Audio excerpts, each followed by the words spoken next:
is completely unworkable for you to say that you are against the genocide and then vote for the genocidal Congress member. I mean, Adam Smith is not a foot soldier in the warmongering industry. He is a general among the war hawks. Hey, it's Jordan with Status Coup. This is Ashley with Status Coup. On the ground. In Philadelphia. Flint, Michigan. East Palestine, Ohio. Please support the leading independent news outlet on the ground. Covering what the corporate media covers up. Hey, it's Jordan. So delighted to be joined by Kshama Sawant, former Seattle City Council member, founder of Workers Strike Back, longtime activist also, and now to the delight of many working class people around the country, you're running for Congress in Washington State's 9th District against incumbent Democrat Adam Smith and in the Seattle area. And I'm kind of I'm sure you are too, dizzy at all the chaos in America, more so than potentially we've had in modern history. So before we get into your campaign, I just kind of want to ask you a broader question. What do you think of kind of this alarming flood the zone? We see the stormtrooper ICE raids all over the country, bombing Iran. Obviously, this horrendous law, which is going to gut the very few social safety nets we have in America. Kind of what are your thoughts on this cascading level of crisis?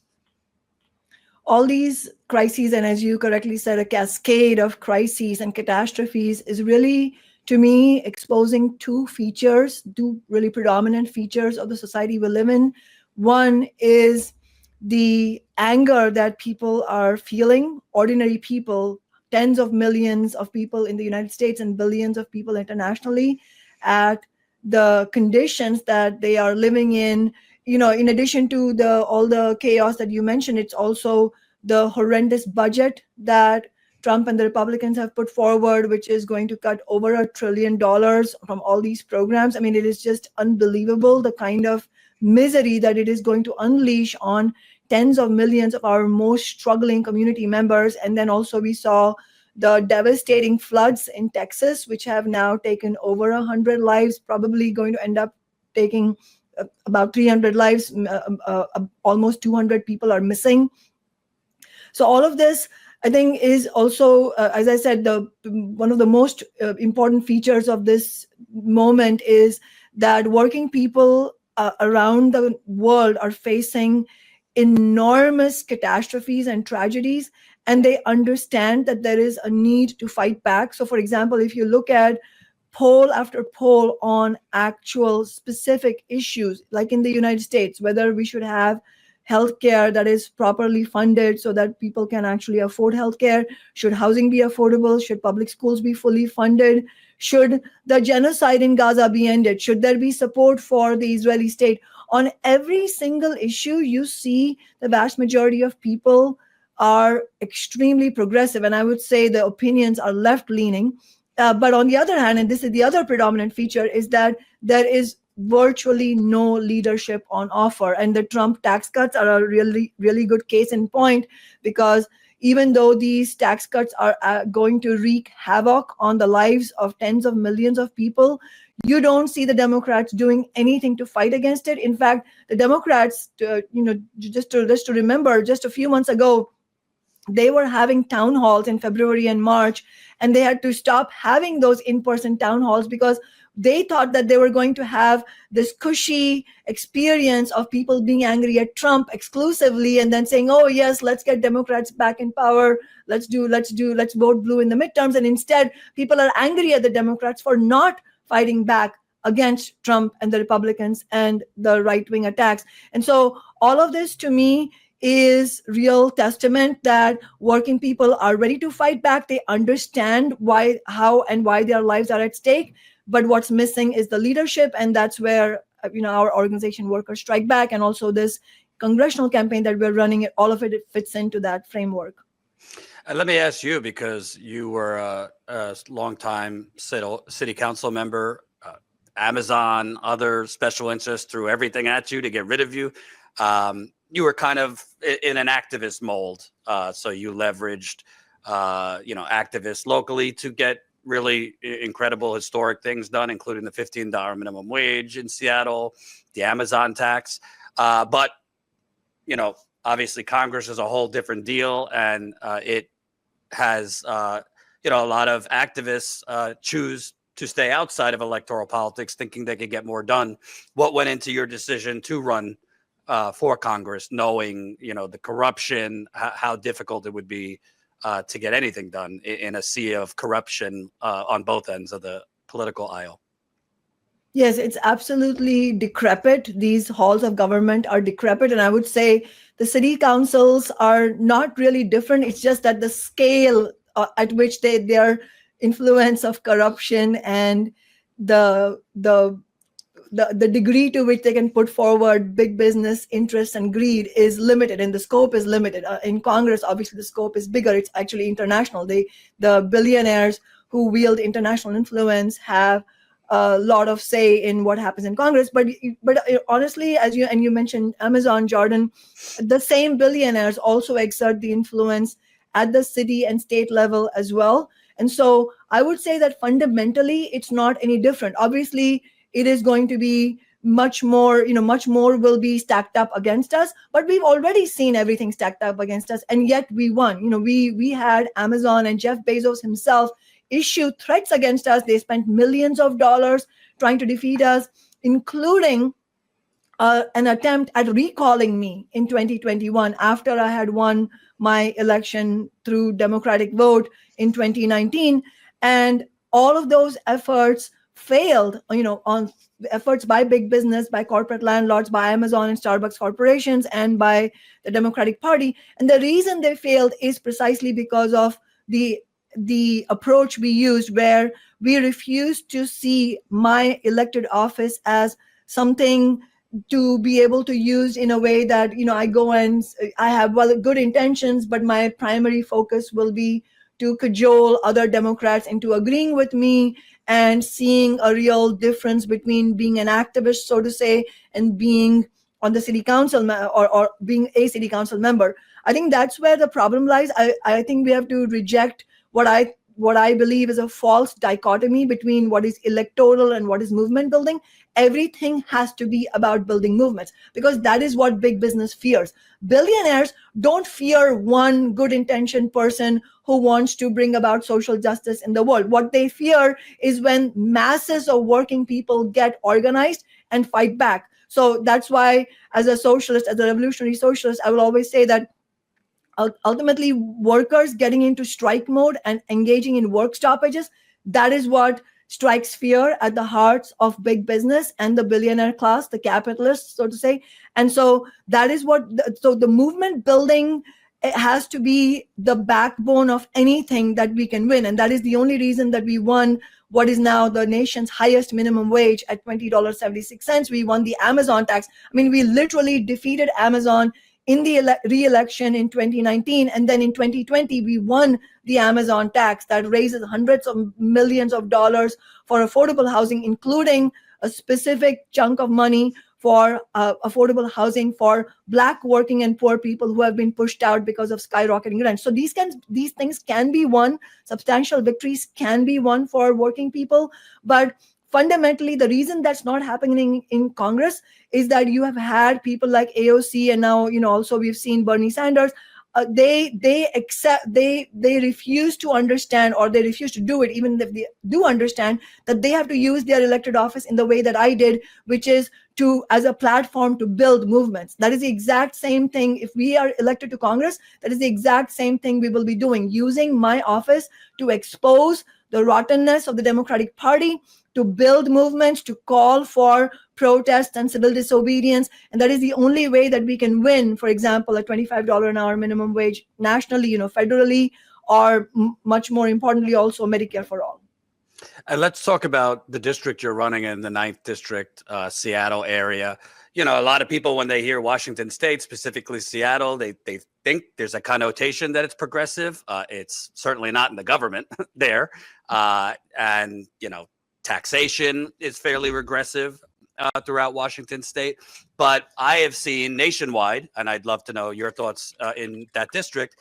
I've seen a lot of normie Democrats, kind of people who voted for Hillary, Biden, Obama, at these Tesla protests, at these anti-Trump protests, kind of praising Bernie Sanders, criticizing Hakeem Jeffries, criticizing Chuck Schumer, seeming, I don't know if they want to burn down the Democratic Party, but seeming a lot more favorable to leftist policy, a lot more confrontational and critical of the Democratic Party under Trump 2.0. Talk about this district you're running. Does somebody who's not running as a Democrat, you're not running as a Democrat, have a chance in an area that has traditionally voted more for the establishment Democrat, and Adam Smith specifically takes a whole lot of money from AIPAC and the rest of the usual suspects? Oh, yeah. Adam Smith's largest donor last year in his last year's election was AIPAC. It's quite stunning.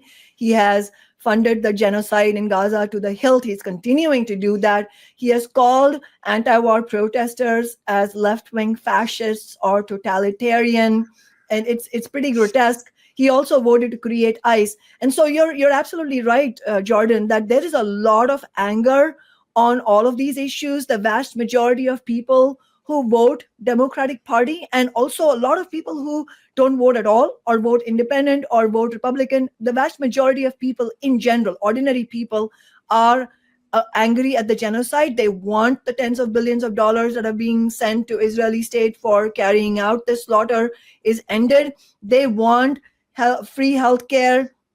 They want to tax the rich. I mean, this is so popular. The idea of taxing the rich to fund the needs of society, of working people, is extremely popular. And the truth is that we always have run as independent socialists. And I use the pronoun we deliberately because I want to make sure your viewers understand that our approach to elections has been fundamentally different than anybody else. Everyone who's so-called progressive, even, that we don't see this as something for me to build my own career, but we see election campaigns and elected offices as platforms for building movements. And so we have, on this basis, we have won 4 elections on the city council, one of them being the recall that I mentioned. We've never lost an election on the city council. And the basis on which we won was being truthful to working people, saying, I'm running as an independent socialist. I've never hidden my politics.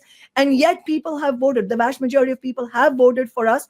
And especially in the working class districts. I mean, if you look at the heat map of the votes after every election, you'll see all the neighborhoods where there are very expensive houses, we get far fewer votes. And the neighborhoods in the city center where you have the vast majority of working class living, we get 85% votes. I mean, it is very clearly divided on class lines because we make it very clear. You know, when I launched the 2019 campaign, my opening line was, this election is going to be deciding the answer to one question: who gets to run Seattle, Amazon and big business, or working people? So we set the lines very clearly. We say that we're representing working people. We're not here to represent, quote unquote, everyone. We're here to carry out battle against the billionaire class.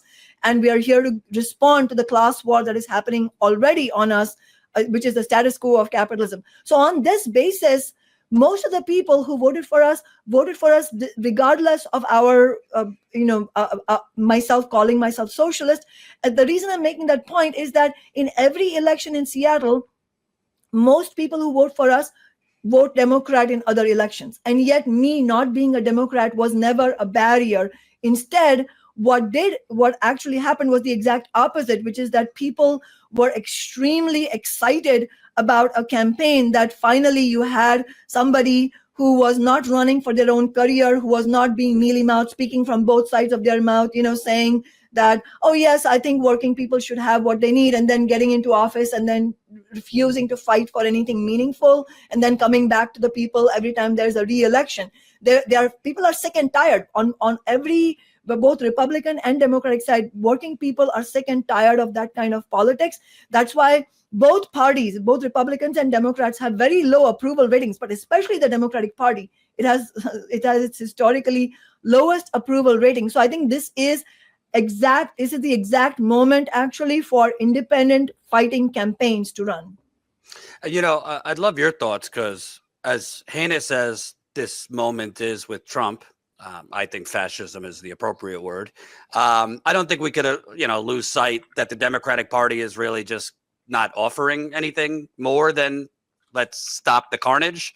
I mean, this would be the moment. Forget the humanity of, smart political strategy to offer Medicare for all, major social programs to, provide an alternative to this phony populism.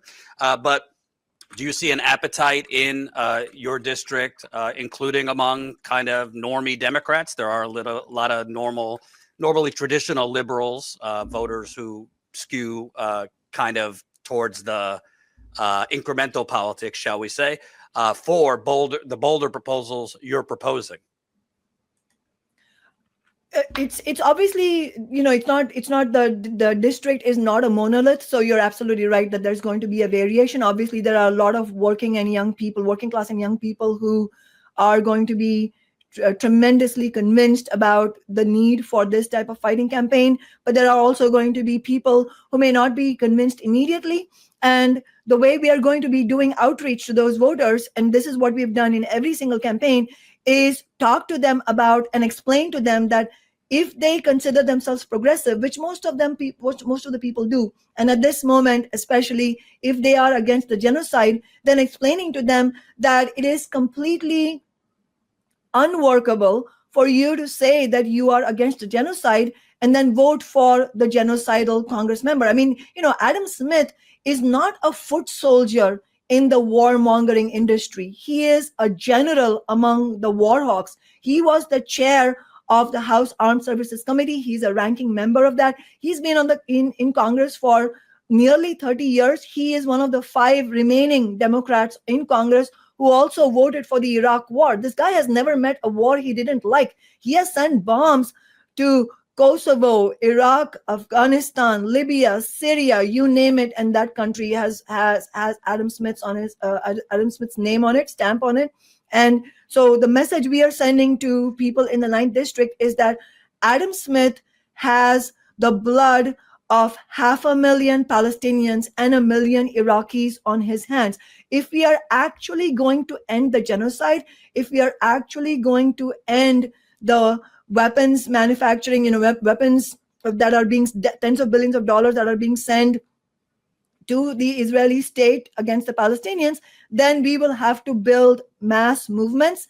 And our campaign is part of that movement. It completely is counterproductive to this movement. If people are going to anti-war protests and then going to turn around and vote for Adam Smith, that is completely counterproductive to building that movement. So it is, we are going to be building this field campaign with thousands of volunteers where people are going to share this understanding with a lot of people and also explain that this election is very clear. There is nothing ambiguous. On the one hand, you have Adam Smith, who is a general of genocide and warmongering. On the other hand, you have somebody who has a track record of fighting against the Israeli assault and also the brutal occupation. In fact, just to give you a concrete example, all the way back in 2014, which was my first year on the city council, and at that time, the Israeli state had escalated its bombardment on Gaza and the West Bank, and I wrote a public letter to Obama and members of the Congress, and obviously Adam Smith was in Congress at that time, saying that they need to stop funding this military assault by the Israeli state and also the occupation, that the US administration needs to stop funding the occupation.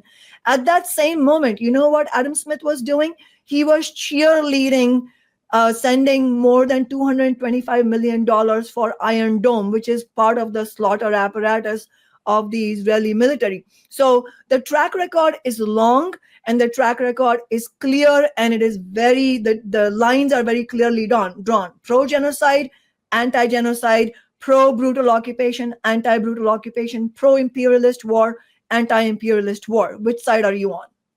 And, in all the cities I've been to in America, and I've been to a lot of them over the last few years reporting, I would say the Seattle area is kind of like the capital of gentrification. Maybe San Francisco and Seattle. I remember when I interviewed you there a few years ago, I don't know, rents were rising, some crazy figure like 70% in the previous 5 years. I don't think it's gotten much better. you said he's been in office for 30 years. Obviously, real estate developers are thick and heavy there. Can you kind of talk about the current situation there? Because between rising rents, high interest rates on mortgages, grocery bills still high, utilities, all of this, then add in, I mean, Amazon and others are openly talking about firing workers and replacing them with AI.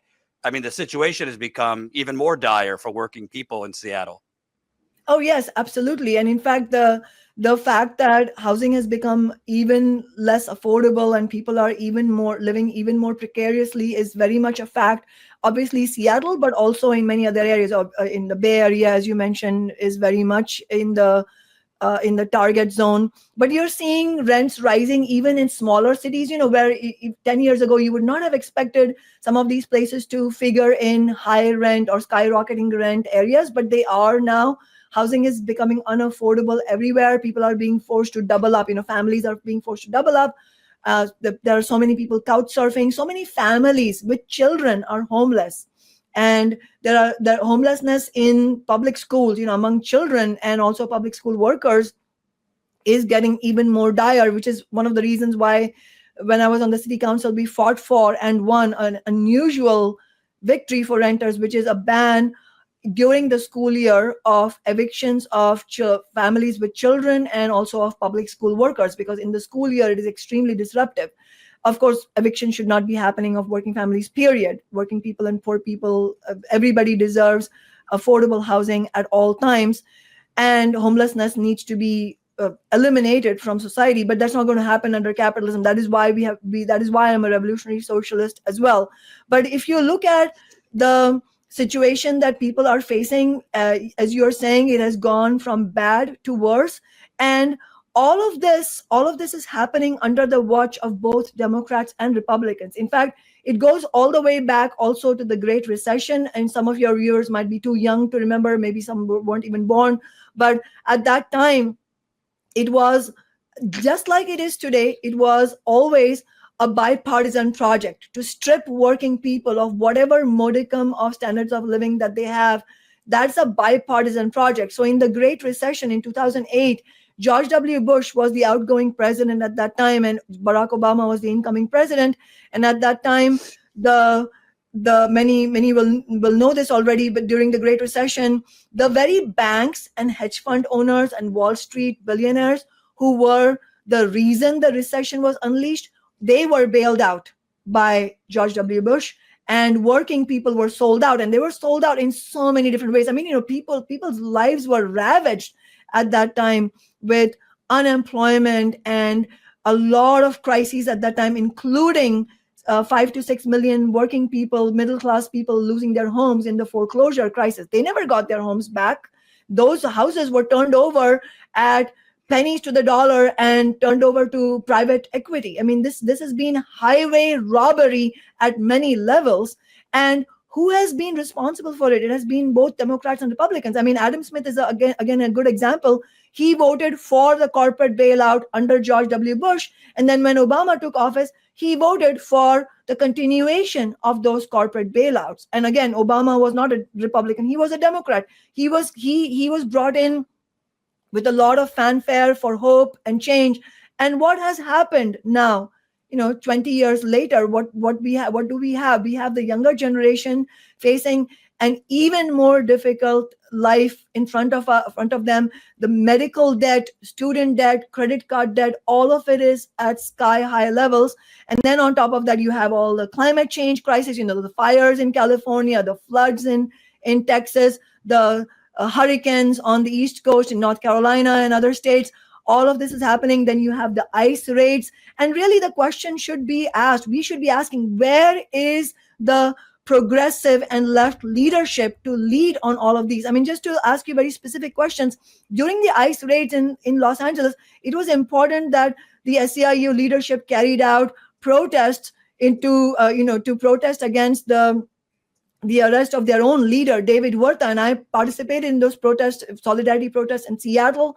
I spoke out against the arrest of David Huerta, but that was a very small action compared to what we are up against. We have big unions in the Los Angeles area and the state of California as a whole. I'm just giving you this as an example. There are countless examples to make this point, but in the face of these brutal ICE raids, in the face of the deportations and the inhumane detention cage-like detention centers, what we really need is the labor leadership to carry out massive strike action, work stoppages, all the big unions, UAW, SEIU, the nurses union, all these unions in California need to unite and carry out mass strike action, at least starting with the LA area and then also spreading to California. And if they started, I will guarantee you it will start nationwide, because people will be inspired and people will take action. But that's not happening. That is why we need the rank and file to take on these actions, to challenge the leadership, to bring resolutions to their city council, to their labor, to their local councils, saying that we need strike action right now to fight against the ICE arrests. And without that, we are going to see many of our sisters and brothers being taken away, and an injury to one is an injury to all. Now, the obvious corporate financial elephant in the room.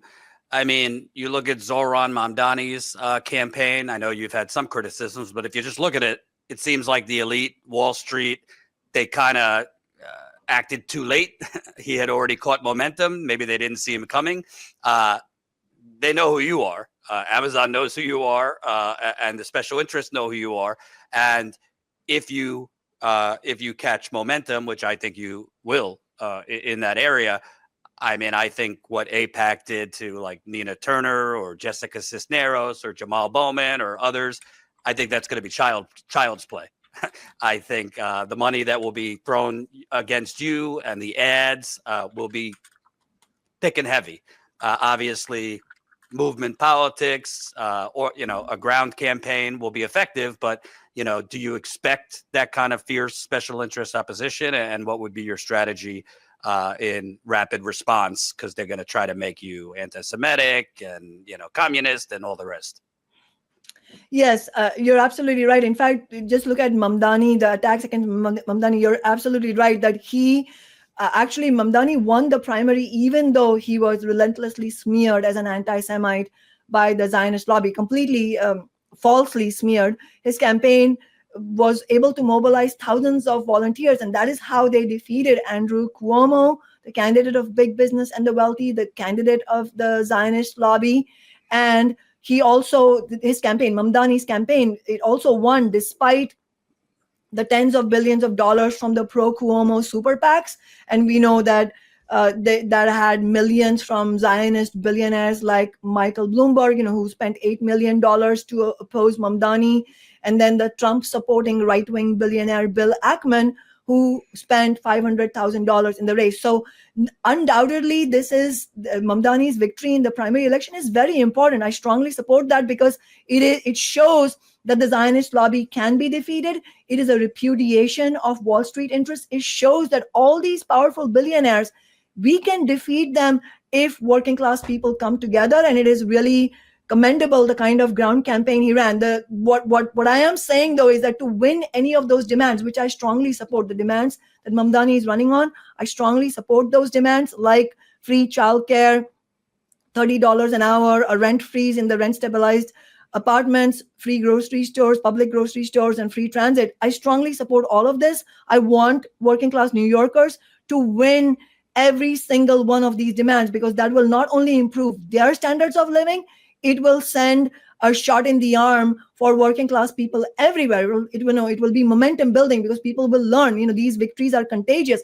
which is precisely why the billionaires hate everything that Mamdani's campaign stands for, because they know that any victory won by working people has the tendency to spread nationally. Like when we won the $15 minimum wage, it didn't just stop at Seattle. The fight for 15 was launched by our victory in Seattle, and it went nationwide, and it is so powerful that even it's still winning victories. Last November, the state of Missouri, the voters voted in a majority for Trump, but in that same ballot, they voted for $15 an hour and union rights. So this is what's happening. The reason Trump won ultimately was not because masses are turning right wing.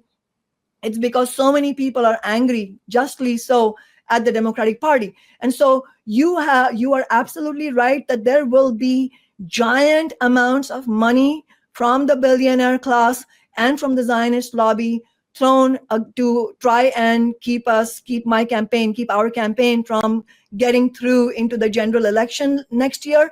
And that is precisely why working people who are watching this, it doesn't matter where you live, this is a national campaign. And if you want to defeat Zionism, if you want to end the genocide and end US military aid to Israel, if you want to fight alongside us for what we are bringing, our other main demand through this campaign is free healthcare for all by taxing the rich and also national rent control. If you agree with these things, then you need to get involved in our campaign, because we have a real chance to win. But it is not automatic, because we have to fight back. This is going to be an almighty fight. It is class war. It is the billionaires and the war industry and the health insurance companies, big pharma, they are all, and corporate landlords, they are all going to be on the side of Adam Smith.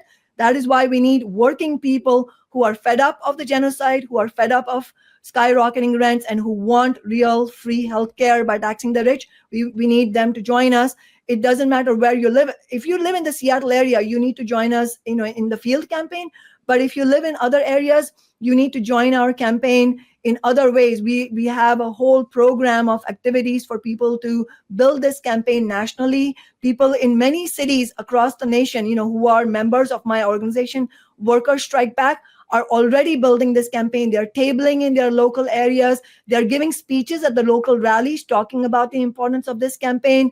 They are raising donations in their local areas. They're hosting fundraiser parties. And that is why actually within the first month, Jordan, we had a goal of raising at least $100,000 in the first month after we announced. We announced in early June, and we smashed that record. We raised $130,000, and now it is getting close to $150,000.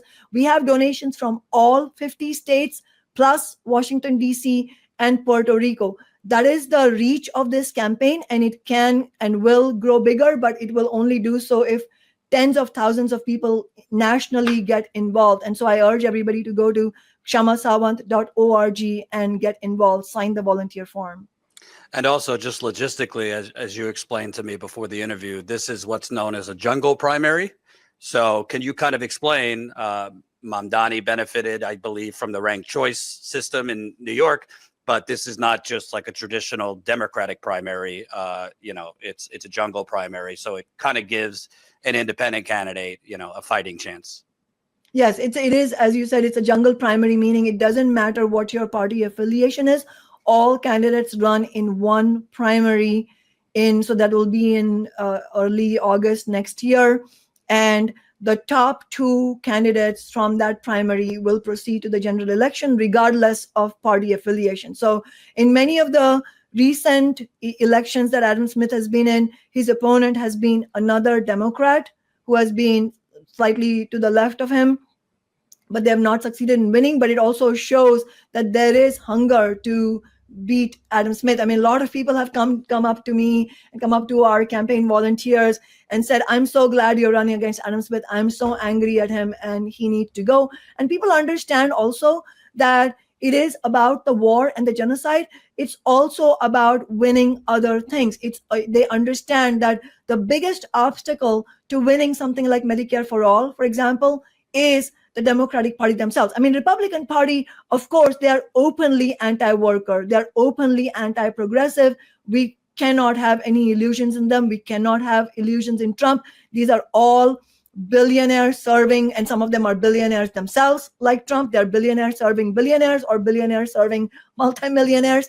And we cannot have any faith in them. But we also cannot depend on the Democratic Party, because they also, despite their differences with the Republicans, ultimately represent the interests of the billionaires. I mean, just to give you an example, some people might know about this guy named James Carville, who has been a long time political advisor to the Democratic Party.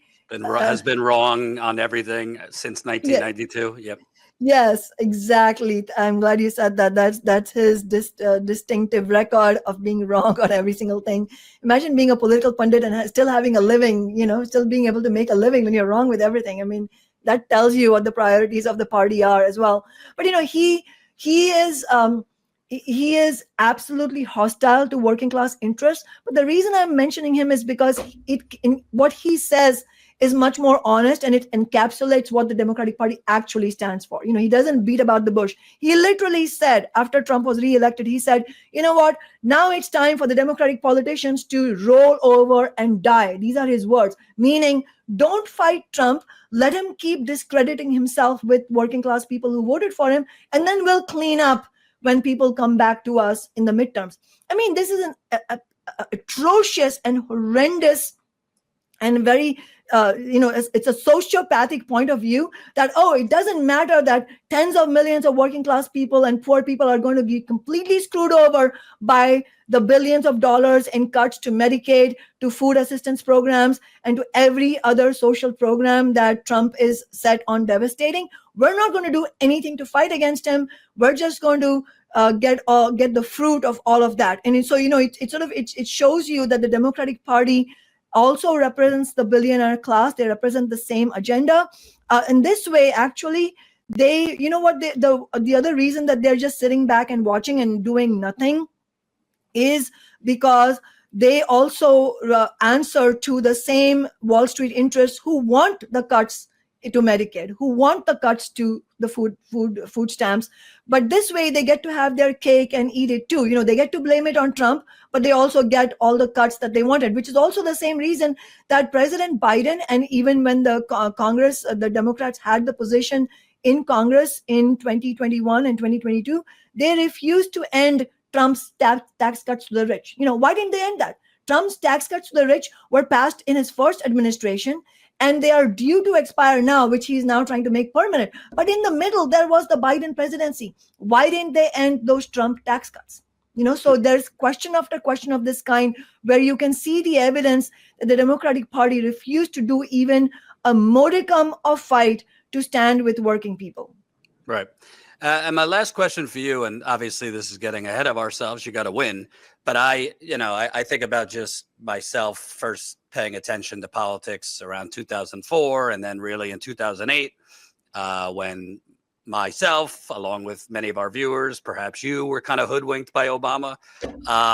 But I've seen that progressives often, and it's hard because you got to focus on one thing in front of you, often focus on getting someone elected, but not how they could actually win policies in office. I think of Obama. Obviously, he misled people, but he had built the largest, at that time, digital organizing network and did nothing with it when he got elected. Bernie Sanders, 2016, 2020, obviously disappointed a lot of people with his endorsements, but he still had a massive volunteer army and didn't really leverage them to do anything after. I mean, in 2020, he had, I think, his campaign Slack channel, despite, Slack channels and drama. He had more people in his Slack channel than the Democratic Socialists had nationwide in DSA. So I ask you, if elected, I mean, we saw AOC for 5 minutes kind of rally outside Pelosi's office and then not really leverage her volunteers. Jamal Bowman, Cori Bush, etc. They won grassroots campaigns, but didn't do anything with their army of volunteers. How would you, if elected to Congress, utilize what would have to be a big network of volunteers to get you elected to then put pressure on the Democratic and Republicans establishments to win policy concessions? Yeah, like you said, even to win in the first place, we are going to have an army of volunteers, and we have to have we're going to have to set in motion a working class army around the demands that we are raising, which is ending the genocide, ending the US military funding to Israel, stopping deportations and shutting down the detention centers and ICE out, and also free healthcare for all by taxing the rich and national rent control. So the campaign itself is going to be a vehicle to popularize these demands and to explain that we will need an army of working class people to win this. And this is exactly what we did in all of my city council campaigns. And in fact, that is the only reason we won. In fact, when we launched our first campaign for the city council in 2013, we were a very small group of socialists, and we didn't launch the campaign with the idea that we were going to win at that time. We wanted to do it because we wanted to launch concrete struggles, concrete fight back around demands like $15 an hour. But it was precisely because we made it clear to people that this election campaign is not about my career. It is about winning $15 an hour. It is about winning the Amazon tax.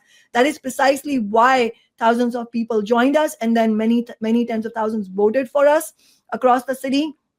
And then we have continued that approach since then.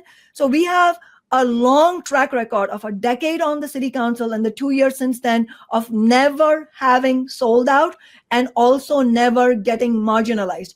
As the Seattle Times, which is no fan of mine, they represent big business, as they said, because they were forced to admit this, is that my office will correctly get credit for coming out of nowhere and commandeering the city's political agenda through our action. That is what we are going to do. If we win, it will be on the basis of having this election campaign itself ignite a fire of working class fight back around these demands. And when we go to Congress, if we win, it will be the same approach, using our elected office to ignite that broader struggle. And so just to concretely say it and to contrast it with AOC and Bernie Sanders, what's the difference? Why have they failed? They won elections. And as you said, they keep winning elections. They've never lost their seat. But as far as working people are concerned, working people have won nothing from them. Now, AOC and Bernie Sanders have succeeded in winning not a single one of their demands. They have completely failed.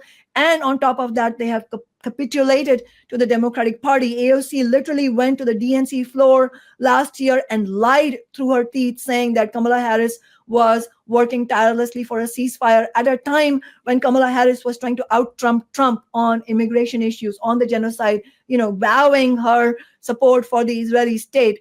So first of all, we are not going to be engaging in any of those lies. That's like a very low bar. If you don't even satisfy that, then what good are you for working class people?